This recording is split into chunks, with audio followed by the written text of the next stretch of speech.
Google പേ ഉപയോഗിക്കുന്ന ഒരാളാണോ നിങ്ങൾ?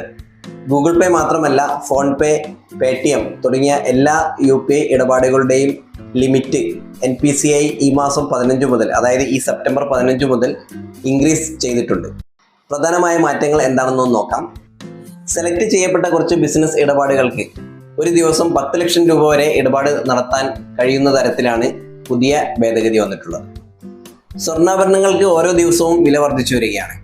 സ്വർണത്തിന്റെ ലിമിറ്റ്, സ്വർണ്ണാഭരണം നമ്മൾ വാങ്ങിക്കുമ്പോൾ UPI ട്രാൻസാക്ഷൻ ലിമിറ്റ് 1 ലക്ഷം രൂപയായിരുന്നു. അത് അറ്റ് എ ടൈം 2 ലക്ഷം രൂപയായിട്ടും ഒരു ദിവസം 6 ലക്ഷം രൂപ വരെ ഇടപാട് നടത്താവുന്ന തരത്തിൽ ഭേദഗതി ചെയ്തിട്ടുണ്ട്. ക്യാപിറ്റൽ മാർക്കറ്റിലെ നിക്ഷേപങ്ങൾക്കും ഇൻഷുറൻസ് പ്രീമിയം അടയ്ക്കുന്നതിനും ഉള്ള ലിമിറ്റ് 2 ലക്ഷം രൂപയായിരുന്നു. 2 ലക്ഷത്തിൽ നിന്ന് 5 ലക്ഷം രൂപയിലേക്ക് മാറ്റിയിട്ടുണ്ട്. ഡെയിലി ലിമിറ്റ് 10 ലക്ഷം രൂപയാക്കി വർദ്ധിപ്പിച്ചിട്ടുമുണ്ട്.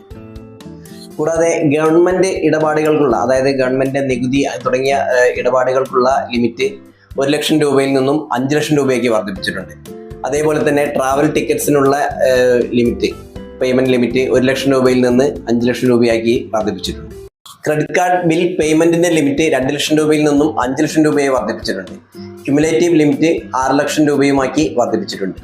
ഇതെല്ലാം P2M ട്രാൻസാക്ഷൻസ് ആണ്, അതായത് പേഴ്സൺ ടു മർച്ചന്റ് ഇടപാടുകൾക്കാണ് ഇപ്പോൾ NPCI ട്രാൻസാക്ഷൻ ലിമിറ്റുകൾ വർദ്ധിപ്പിച്ചിട്ടുള്ളത്. P2P, അതായത് പേഴ്സൺ ടു പേഴ്സൺ, ഞാൻ വേറൊരു വ്യക്തിക്ക് അയച്ചു കൊടുക്കുന്ന ലിമിറ്റ് നമുക്ക് മുൻപുണ്ടായിരുന്നത് പോലെ തന്നെ 1 ലക്ഷം രൂപയിൽ തന്നെയാണ്. അതിൽ വർധനമൊന്നും വരുത്തിയിട്ടില്ല. അപ്പോൾ ഇത്രയാണ് ഈ മാസം 15-ാം തീയതി മുതൽ നമുക്ക് UPI ട്രാൻസാക്ഷൻസിൽ വരുന്ന ചേഞ്ചസ്. വീഡിയോ ഉപകാരപ്പെട്ടെന്ന് കരുതുന്നു. വീഡിയോ ഇഷ്ടപ്പെട്ടിട്ടുണ്ടെങ്കിൽ ഒരു ലൈക്കും പിന്നെ നിങ്ങളുടെ സുഹൃത്തുക്കൾക്കും ബന്ധുക്കൾക്കും ഈ ഒരു ഇൻഫർമേഷൻ ഷെയർ ചെയ്ത് കൊടുക്കുക.